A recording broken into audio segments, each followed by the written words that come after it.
तो आज के इस वीडियो में आपके लिए लेकर के आए हैं टॉप 15 सिलेक्टेड और इम्पोर्टेंट क्वेश्चन जो कि आपके एग्जाम व्यू से बेहद इंपॉर्टेंट है। ये जो है यहाँ से आपको बिहार पुलिस का भी वर्तमान में एग्ज़ाम चल रहा है, वहाँ पे बहुत सारा क्वेश्चन देखने को मिला है, इसलिए हमने ये सीरीज शुरू की है। आप अगर नए हैं तो चैनल को ज़रूर सब्सक्राइब कर लें। चलिए यहाँ पे हम आज का क्वेश्चन स्टार्ट करते हैं।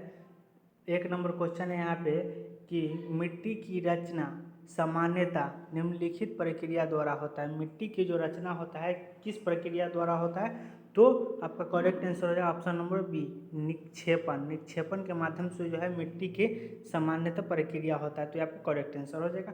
उसके बाद यहाँ पर दूसरा नंबर क्वेश्चन है राजस्थान नहर पानी प्राप्त करता है। राजस्थान नहर जो है किस नदी से पानी प्राप्त करता है, तो आपका करेक्ट आंसर है सतलज नदी से जो है राजस्थान नहर पानी प्राप्त करता है, तो आपका correct answer option number A हो जाएगा। उसके बाद नेक्स्ट क्वेश्चन यहाँ पे कि निम्नलिखित में से कौन से दो राज्य कावेरी जल विवाद से संबंधित है, तो कौन से दो राज्य हैं, तो आपका करेक्ट आंसर है कर्नाटक और तमिलनाडु जो है कावेरी जल विवाद से संबंधित है। कर्नाटक और तमिलनाडु दो राज्य, ठीक है। उसके बाद नेक्स्ट क्वेश्चन है 4 नंबर की सरदार सरोवर परियोजना किस राज्य में निर्माणाधीन है, यानी कि सरदार सरोवर परियोजना जो है किस राज्य में निर्माणाधीन है, तो आपका करेक्ट आंसर हो जाएगा ऑप्शन नंबर डी, यानी कि गुजरात में, तो ये आपका करेक्ट आंसर हो जाएगा। उसके बाद चलिए नेक्स्ट क्वेश्चन देख लेते हैं। 5 नंबर है कि भाखड़ा नंगल बहुउद्देशीय परियोजना किस नदी पर बनी है। भाखड़ा नंगल बहुउद्देशीय परियोजना जो है किस नदी पर बनी है, तो आपका करेक्ट आंसर हो जाएगा ऑप्शन नंबर सी, सतलज नदी यहाँ पे आपका करेक्ट आंसर हो जाएगा। उसके बाद 6 नंबर क्वेश्चन है भारत का सबसे ऊंचा जलप्रपात जोन किस राज्य में अवस्थित है। भारत का सबसे ऊंचा जलप्रपात जोन जो है किस राज्य में अवस्थित है, तो आपका करेक्ट आंसर हो जाएगा कर्नाटक में है भारत का सबसे ऊंचा जलप्रपात जोन, ठीक है। उसके बाद नेक्स्ट क्वेश्चन है 7 नंबर कि लूनी नदी किस में गिरती है। लूनी नदी जो है वो किस में गिरती है, तो आपका करेक्ट आंसर है कच्छ की रण में।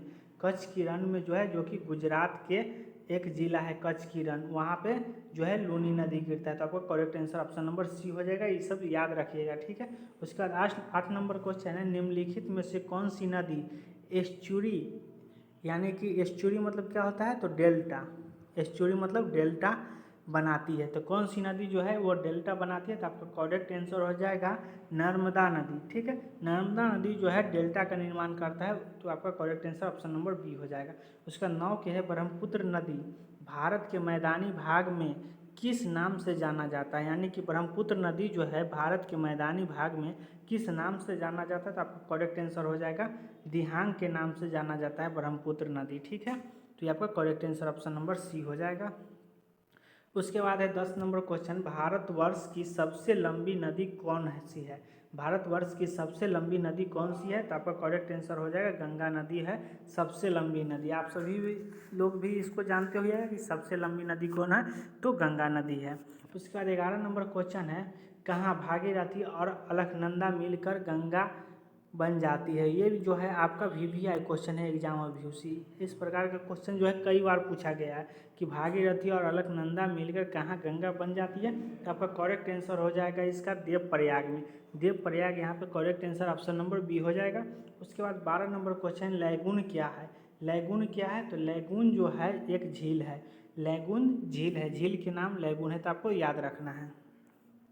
उसके बाद 13 नंबर क्वेश्चन है कि कोयना परियोजना किस राज्य से संबंधित है, तो कोयना परियोजना जो है वो महाराष्ट्र राज्य से संबंधित है। आपका ऑप्शन नंबर सी यहाँ पे करेक्ट आंसर हो जाएगा। उसका 14 नंबर क्वेश्चन है कि महात्मा गांधी जल विद्युत उत्पादन प्लांट कहाँ स्थित है। महात्मा गांधी जल विद्युत उत्पादन प्लांट कहाँ स्थित है, तो आपका करेक्ट आंसर हो जाएगा ऑप्शन नंबर ए, जोग जलप्रपात में जो है महात्मा गांधी जल विद्युत उत्पादन प्लांट स्थित है, तो आपको ध्यान में रखना है ऑप्शन नंबर ए यहाँ पे करेक्ट आंसर हो जाएगा। चलिए उसके बाद देख लेते हैं 15 नंबर क्वेश्चन। 15 नंबर क्वेश्चन है कि भारत के विद्युत उत्पादन में किस राज्य की विद्युत का अधिकतम हिस्सा है। भारत के विद्युत उत्पादन में किस प्रकार की विद्युत का अधिकतम हिस्सा है, तो आपका करेक्ट आंसर हो जाएगा यहाँ पे तापीय विद्युत जो है सर्वाधिक होता है भारत में। उसका 16 नंबर क्वेश्चन है कि निम्नलिखित में से किस नदी को दक्षिण गंगा कहा जाता है। दक्षिण गंगा जो है किस नदी को कहा जाता है, तो आपका करेक्ट आंसर हो जाएगा गोदावरी को जो है हम लोग दक्षिण गंगा के नाम से जानते हैं। यानी कि यहाँ पे तो गंगा है ही, लेकिन दक्षिण गंगा के नाम से किसे जाना जाता है, तो गोदावरी को जाना जाता है। तो आपका correct answer option number B हो जाएगा। उसके बाद 17 नंबर क्वेश्चन है कि जवाहर सागर, राणा प्रताप सागर तथा गांधी सागर जलाशय किस नदी पर स्थित है। तो आपका करेक्ट आंसर जो हो जाएगा इसका, वो आपका चंबल नदी हो जाएगा। चंबल नदी पर यहाँ पे है, तो ऑप्शन नंबर डी यहाँ पे करेक्ट आंसर हो जाएगा। उसके बाद यहाँ पे 18 नंबर क्वेश्चन देख लेते हैं कि प्रसिद्ध चिल्का झील कहाँ स्थित है। प्रसिद्ध चिल्का झील जो है वो कहाँ है, तो उड़ीसा में चिल्का झील, आपको ध्यान में रखना है। चिल्का झील कहाँ है, तो उड़ीसा में। ये क्वेश्चन भी आपका भी आई है, ठीक है। चिल्का झील भी कई बार पूछा गया है। उसके बाद 19 नंबर क्वेश्चन है कि पुष्कर झील कहाँ है। तो पुष्कर झील कहाँ है, तो राजस्थान में है। ये सब क्वेश्चन बहुत इंपॉर्टेंट है, इसको भी याद रखिएगा। पुष्कर झील कहाँ है, राजस्थान में। उसके बाद है लोकटक झील किस प्रांत में स्थित है। लोकटक झील कहाँ है, तो लोकटक झील जो है मणिपुर में है। ये आपको तैरता हुआ झील है, तैरता हुआ झील है लोकटक झील, इसको ध्यान में रखिएगा, ये मणिपुर में है। उसके बाद 21 नंबर क्वेश्चन है भारत में सबसे लंबा बांध कौन है। तो भारत में जो है सबसे लंबा बांध है हीराकुंड बांध। हीराकुंड बांध को आपको ध्यान में रखना है कि सबसे लंबा बांध हीराकुंड बांध है। उसके बाद 22 नंबर क्वेश्चन है मेटूर बांध किस नदी पर बांधा गया है। मेटूर बांध जो है किस नदी पर है, तो आपका करेक्ट आंसर है कावेरी नदी पर मेटूर बांध है। उसके बाद ये सब क्वेश्चन बहुत ही इंपॉर्टेंट है भाई, यहाँ ये जो है क्वेश्चन लगातार पूछ रहा है बिहार पुलिस के एग्जाम में, तो आपको इसको ध्यान में रखना है। और ये जो है आगामी एग्जाम जिसकी बिहार एसएससी हो गया, चाहे एसएससी हो गया, रेलवे हो गया, ये सब में ये सब क्वेश्चन बहुत ज़्यादा पूछा जाता है, ठीक है। मेटूर बांध किस नदी पर बांधा गया है, कावेरी नदी पर। उसके भारत के सबसे लंबा बांध कौन है, हीराकुंड बांध। इस प्रकार का क्वेश्चन लगातार आ रहा है, इसीलिए आप लोग जो है इसको देखते रहिएगा बार बार। उसका 23 नंबर क्वेश्चन है निम्नलिखित में से कौन सी नदी रिफ्ट घाटी का से होकर बहती है। तो कौन सी नदी जो है रिफ्ट घाटी से होकर के बहती है, तो आपका करेक्ट आंसर हो जाएगा नर्मदा नदी बहती है। ये आपका करेक्ट आंसर हो जाएगा ऑप्शन नंबर बी। उसके बाद चलिए 24 नंबर क्वेश्चन देख लेते हैं। 24 नंबर क्वेश्चन निम्नलिखित में से कौन सी नदी विंध्य और सतपुड़ा पर्वत श्रृंखला के मध्य से होकर गुजरती है। तो कौन ऐसी नदी है जो विंध्य और सतपुड़ा पर्वत श्रृंखला से होकर के गुजरती है, तो नर्मदा नदी हो जाएगा। ये भी आई क्वेश्चन है, ठीक है।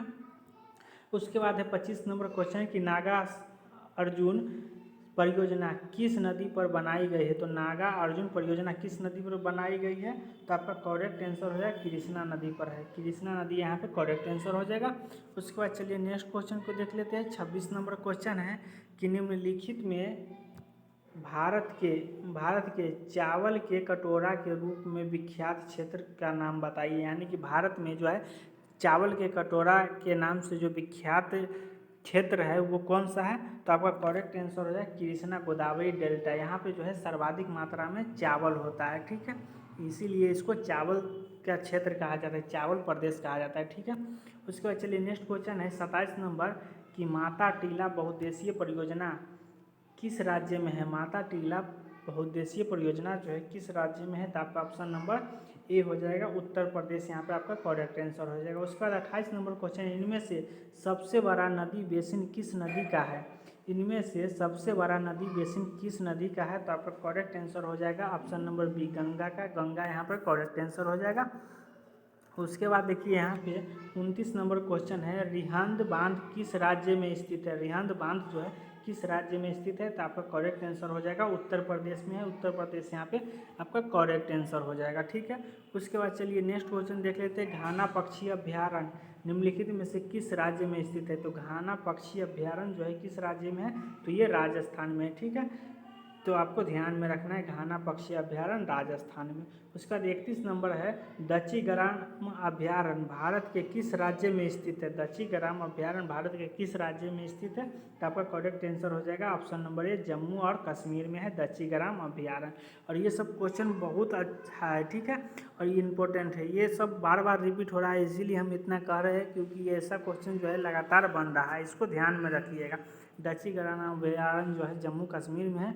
उसके बाद 32 नंबर क्वेश्चन है कि भारतीय गैंडे कहाँ पाया जाता है। तो भारतीय गैंडे जो है कहाँ पाया जाता है, तो ये जो है काजीरंगा नेशनल पार्क में पाया जाता है, यानी कि काजीरंगा अभ्यारण्य आपका करेक्ट आंसर हो जाएगा, इसको ध्यान में रखिएगा। चलिए उसके बाद नेक्स्ट क्वेश्चन देख लेते हैं 33 नंबर कि रणथंभौर वन्य प्राणी अभ्यारण्य है, यह किस प्रदेश में तथा किसके लिए प्रसिद्ध है। तो रणथंभौर जो है वन्य प्राणी अभ्यारण्य जो है वो आपका राजस्थान में है और ये काला हिरण के लिए प्रसिद्ध है। तो आपको ध्यान में रखना है कि रणथंभौर वन्य प्राणी अभ्यारण्य राजस्थान में है और ये किसके लिए प्रसिद्ध है, तो काला हिरण के लिए। यहाँ पे 2 क्वेश्चन बन रहा है, दोनों को याद रखिएगा, ठीक है। 34 नंबर क्वेश्चन है कि कौन सा अभ्यारण्य विश्व धरोहर घोषित किया गया है। कौन सा अभ्यारण्य विश्व धरोहर घोषित किया गया है, तो आपका करेक्ट आंसर जो हो जाएगा यहाँ पे केवलादेव जो है वन्य अभ्यारण्य विश्व धरोहर के रूप में इसको घोषित किया गया है, केवलादेव। ये जो है बहुत अच्छा क्वेश्चन है, ठीक है, इसको ध्यान में रखिएगा। उसके बाद देखिए यहाँ पे 35 नंबर क्वेश्चन है कि निम्नलिखित में से कौन एशियाई शेरों के शरण स्थल या गिरिह के नाम से जाना जाता है। तो कौन जाना जाता है, तो गिर राष्ट्रीय उद्यान को जो है जाना जाता है, ये आपका करेक्ट आंसर हो जाएगा, इसको ध्यान में रखिएगा। चलिए नेक्स्ट क्वेश्चन देख लेते हैं। 35 के बाद आप 36 नंबर क्वेश्चन देख लेते हैं। विश्व का एकमात्र तैरता हुआ राष्ट्रीय उद्यान केबुल लामजाओ नेशनल पार्क कहाँ स्थित है। तो केबुल लामजाओ नेशनल पार्क जो है वो कहाँ है, मणिपुर में है और ये जो है तैरता हुआ राष्ट्रीय उद्यान है केबुल लामजाओ। तो आपको इसको ध्यान में रखना है, केबुल लामजाओ यहाँ पे करेक्ट आंसर हो जाएगा, मणिपुर में। उसके बाद 37 नंबर क्वेश्चन है कि कौन सी प्राचीन नगरी के नाम 2 नदियों के नाम से लिया गया है। कौन सी प्राचीन नगरी के नाम जो है 2 नदियों के नाम से लिया गया है, तो आपका करेक्ट आंसर हो जाएगा वाराणसी। वाराणसी जो है 2 नदियों के नाम से लिया गया है, ठीक है, आपका करेक्ट आंसर है, इसको ध्यान में रखिएगा। उसके बाद 38 नंबर क्वेश्चन है प्रथम तेल परिसंस्करण संयंत्र कहाँ स्थापित किया गया है। तो प्रथम तेल परिसंस्करण संयंत्र जो है स्थापित किया गया है कहाँ, तो डिगबोई में स्थापित किया गया, आपका correct answer option number B हो जाएगा, ठीक है। चलिए नेक्स्ट क्वेश्चन देख लेते हैं कि निम्नलिखित में से कौन सा राज्य मूंगफली का सबसे बड़ा उत्पादक राज्य है। तो मूंगफली का सबसे बड़ा उत्पादक राज्य कौन है, तो आपका करेक्ट आंसर जो हो जाएगा यहाँ पे ऑप्शन नंबर बी, गुजरात जो है मूंगफली का सबसे बड़ा उत्पादक राज्य है, इसको ध्यान में रखिएगा। उसके बाद नेक्स्ट क्वेश्चन यहाँ पे 40 नंबर, अधिकतर चट्टानों एवं खनिजों में किस तत्व की बहुलता होती है। अधिकतर चट्टानों एवं खनिजों में किस तरह की तत्व का बहुलता होती है, तो आपका करेक्ट आंसर हो जाएगा सिलिकॉन का। सिलिकॉन यहाँ पे करेक्ट आंसर हो जाएगा। चलिए उसके बाद नेक्स्ट क्वेश्चन देख लेते हैं 41 नंबर क्वेश्चन है कि पोर्टलैंड सीमेंट का मुख्य तत्व क्या है। तो पोर्टलैंड सीमेंट का जो है मुख्य तत्व क्या है, तो आपका करेक्ट आंसर हो जाएगा चूना, सिलिका तथा एल्युमिनियम। चूना, सिलिका तथा एल्युमिना आपका करेक्ट आंसर हो जाएगा, इसको ध्यान में रखिएगा। उसका 42 नंबर क्वेश्चन है कि पेट्रोलियम कहाँ पाया जाता है। तो पेट्रोलियम जो है कहाँ पाया जाता है, तो आपका करेक्ट आंसर हो जाएगा ऑप्शन नंबर बी, अवसादी चट्टानों में पेट्रोलियम पाया जाता है, तो ये आपका करेक्ट आंसर हो जाएगा, अवसादी चट्टान में पेट्रोलियम सबसे ज़्यादा पाया जाता है, ठीक है। उसके बाद है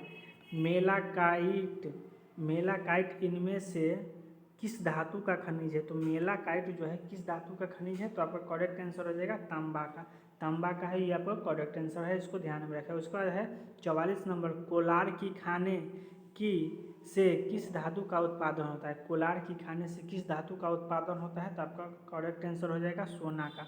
कोलार की खाने से किस धातु का उत्पादन होता है, तो सोना यहाँ पे करेक्ट आंसर हो जाएगा। उसके बाद देखिए नेक्स्ट क्वेश्चन है 45 नंबर कि राजस्थान की खेतरी परियोजना किसके उत्पादन के लिए प्रसिद्ध है, तो आपका करेक्ट आंसर हो जाएगा खेतरी परियोजना जो है वो तांबा के लिए उत्पादन है। खेतरी परियोजना किसके उत्पादन के लिए है, तो यहाँ पे तांबा आपका करेक्ट आंसर हो जाएगा। उसका 46 नंबर क्वेश्चन है चूने पत्थर डैश तरह की चट्टान है। तो चूने पत्थर जो है किस तरह की चट्टाने हैं, तो आपका करेक्ट आंसर हो जाएगा सेडिमेंट्री चट्टान है। चूने पत्थर जो है किस तरह की चट्टान है, तो सेडिमेंट्री आपका करेक्ट आंसर हो जाएगा। उसके बाद देखिए नेक्स्ट क्वेश्चन है कि चूना पत्थर की चट्टान कायांतरित हो जाती है तब बनती है, तब क्या बनता है, तब जाकर के संगमरमर बनती है। आपका करेक्ट आंसर हो जाएगा ऑप्शन नंबर डी। जब चूना पत्थर जो है कायांतरित हो जाती है तब जाकर के वो संगमरमर बनती है। तो आपका correct answer option number D हो जाएगा। उसके बाद देखिए यहाँ पे 48 नंबर क्वेश्चन है कि भारत में हीरे की खान कहाँ स्थित है। भारत में जो है हीरा की खान कहाँ स्थित है, तो आपका करेक्ट आंसर हो जाएगा मध्य प्रदेश में हीरा की खान है। तो ये आपको ध्यान में रखना है, ठीक है। और यहाँ पे जो है 49 नंबर क्वेश्चन है कि बेला डीला यानी कि छत्तीसगढ़ क्यों प्रसिद्ध है। छत्तीसगढ़ के बेला डीला जो है किस लिए प्रसिद्ध है, तो आपका करेक्ट आंसर जो है लौह अयस्क के लिए प्रसिद्ध है। तो आपका करेक्ट आंसर यहाँ पे ध्यान में रखना है, बेला डीला जो है छत्तीसगढ़ के किसके लिए प्रसिद्ध है, तो लौह अयस्क के लिए आपका करेक्ट आंसर हो जाएगा। उसके बाद आज का लास्ट क्वेश्चन है जो टॉप 15 सिलेक्टेड क्वेश्चन लिए थे, जिसमें से आज लास्ट क्वेश्चन है यहाँ पे भारत में यूरेनियम कहाँ पाया जाता है। तो भारत में यूरेनियम कहाँ पाया जाता है, तो आपका करेक्ट आंसर हो जाएगा सिंहभूमि। सिंहभूमि जो है राजस्थान में, आप सभी को ध्यान में रखना है। यहाँ पे जो है सबसे ज़्यादा यहाँ पे यूरेनियम पाया जाता है। तो उम्मीद करता हूँ कि आपको समझ में आया होगा। आज के वीडियो अगर अच्छा लगा है तो वीडियो को लाइक शेयर सब्सक्राइब जरूर करें। मिलते हैं फिर नेक्स्ट वीडियो में, तब तक के लिए धन्यवाद।